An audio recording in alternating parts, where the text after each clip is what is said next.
Oi pessoal, eu sou o Alessandro e esse é o vídeo no qual eu vou mostrar as minhas melhores leituras do mês de julho de 2023. No começo de cada mês eu falo das minhas melhores leituras do mês anterior. Então, comecinho de agosto, vamos falar das minhas melhores leituras do mês de julho.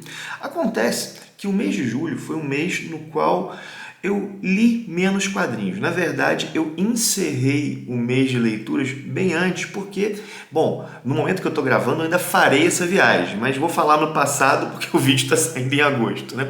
Porque eu fiz uma viagem e essa viagem me deixou fora por 10 dias.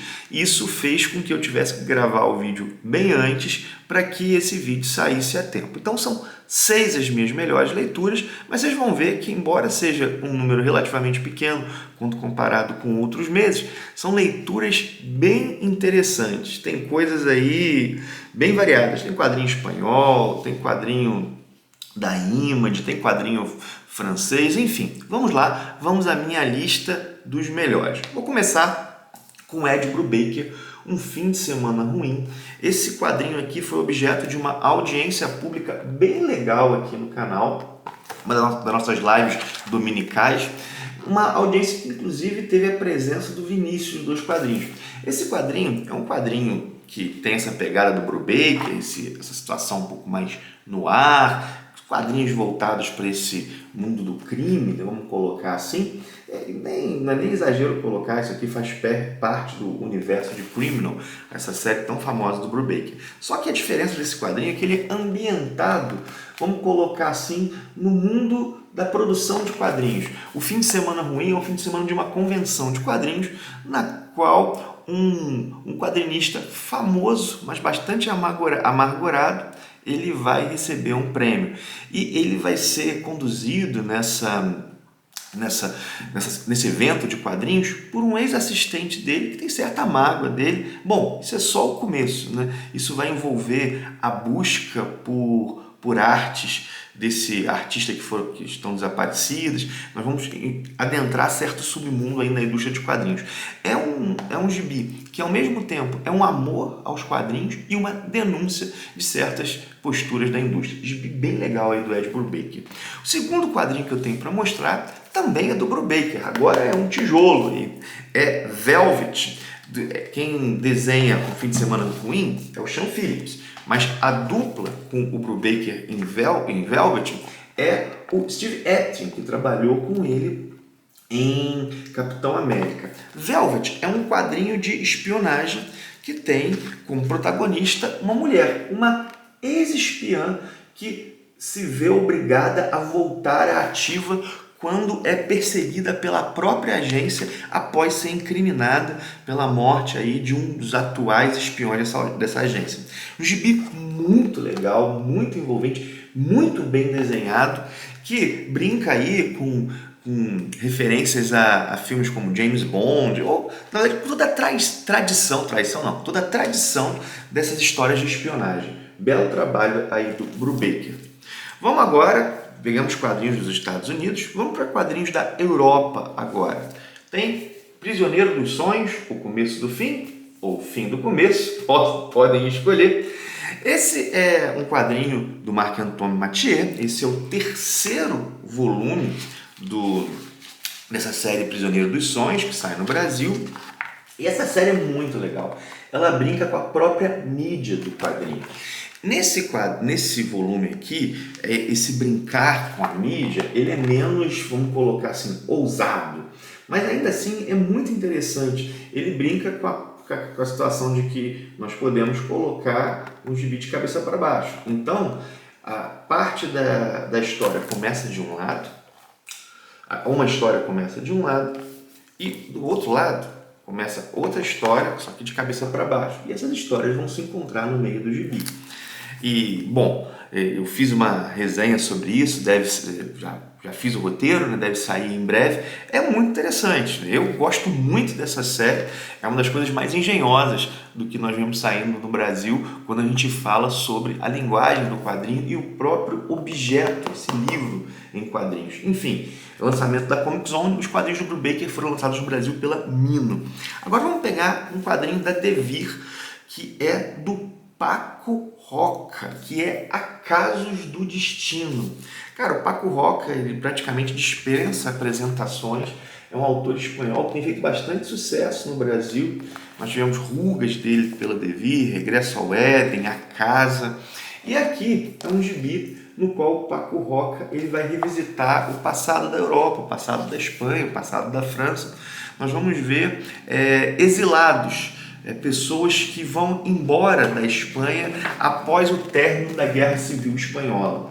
E algumas dessas pessoas, alguns homens, eles vão ser soldados ligados ao exército francês e soldados que serão responsáveis por libertar a Paris tomada pelos nazistas.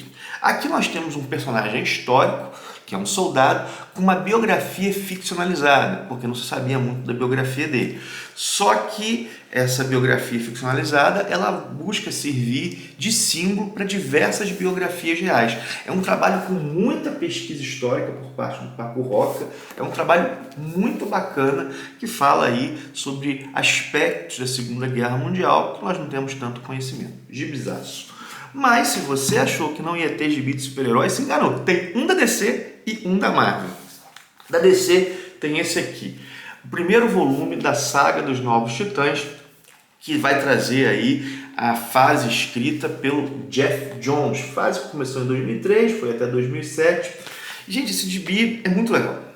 Os desenhos são do McCone, né? Deixa eu pegar aqui o nome completo dele, do Mike McCone. E são desenhos muito bons, assim, tem essa visão mais icônica dos personagens. Mas isso aqui é o relançamento da série dos Novos Titãs, lá em 2003. E foi um relançamento que utilizou elementos dos títulos anteriores, tanto o título dos Titãs quanto o título da Justiça Jovem. Meio que esses dois títulos foram extintos após a minissérie Dia de Formatura, e a partir deles se criou uma nova equipe de jovens titãs, de novos titãs, que tem aí os membros remanescentes da Justiça Jovem, o Superboy, a Moça Maravilha, o Robin Tim Drake, o Impulso, e tem alguns membros dos Titãs, basicamente a Estelar, o Mutano e o Ciborgue. E tudo é muito, cara, é muito fluido esse roteiro, é muito legal de ler. É aquele gibi de super-herói que não tem vergonha de ser gibi de super-herói.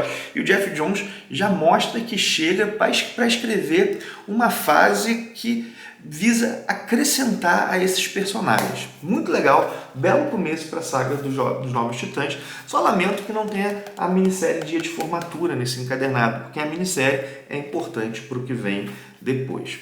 Enfim, vamos agora para o último, é um ônibus, é esse aqui, X-Men Tesouros Ocultos, que traz a série X-Men The Hidden Years. E essa série, que durou 22 números, foi toda feita pelo John Byrne, no roteiro e nos desenhos, a arte final do Tom Palmer. É uma série que ela tem a premissa muito legal. A série dos X-Men, o gibi mensal dos X-Men, entre 1970 e 1975, ele foi cancelado. Na verdade, não é bem cancelado, mas ele continuou saindo, só que ele não trazia histórias inéditas. Isso ficou do número 67 ao número 93. 5 anos. Só que o que nós podemos pensar? Que os X-Men viveram aventuras nesse tempo. Há histórias dos personagens que aparecem em outros títulos, mas o John Byrne buscou imaginar quais seriam as aventuras dos X-Men nesse momento. E aí, nós temos essa série Hidden Years para mostrar. É uma série também com um roteiro muito fluido. Na resenha eu disse, né, o John Byrne exagera um pouco no uso da coincidência, mas isso acaba sendo um artifício para tornar o roteiro mais ágil e também, ao meu ver, para prestar certa homenagem ao tipo de história que nós tínhamos na década de 60. Mas, cara, é muito bacana isso aqui. A gente vê um outro momento dos X-Men, uma outra pegada. O John Byrne conversa muito com as histórias desse final da década de 60 e, ao mesmo tempo, já sabe o que vai vir depois, então ele pode inserir retroativamente elementos na cronologia. Bem legal.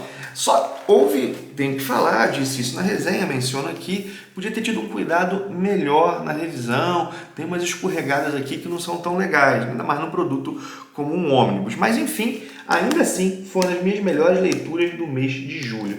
Então aí temos 2 de super-heróis, como eu disse, um quadrinho espanhol, um quadrinho franco-belga, 2 quadrinhos dos Estados Unidos aí, que saíram pela Image, são do Ed Brubaker, enfim, essas são as minhas melhores leituras. Vamos ver se no mês de agosto eu leio um pouco mais, né? Mas não tô arrependido não, a viagem, bom, será legal, né? Tô até já preparando as coisas para ela.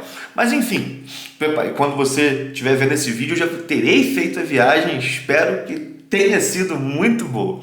Mas é isso. Diz aí nos comentários quais foram as tuas melhores leituras no mês de julho, o que você leu de legal, você já leu algum desses materiais, você acha eles bacana também? Bota aí nos comentários, não gostou, né? Acha que eles que estão sendo superestimados por mim? Põe aí também. Enfim, é isso, curte, comenta, compartilha, não esquece do link da Amazon, eu vou colocar o link, todos esses gibis aqui, com link aí, caso alguém tenha interesse, mas qualquer compra que a pessoa fizer através dos links, não precisa ser esses gibis, ajuda demais o canal a se manter, a melhorar. Tem também link da Comic Boom, parceira aqui do canal, está mencionado lá no começo do vídeo, mas não custa mencionar aqui ao fim também, agradecer a Comic Boom por toda a parceria que tem sido muito legal aqui com o Ministério dos Quadrinhos. Enfim, minha gente, paro por aqui, um forte abraço e até o próximo vídeo.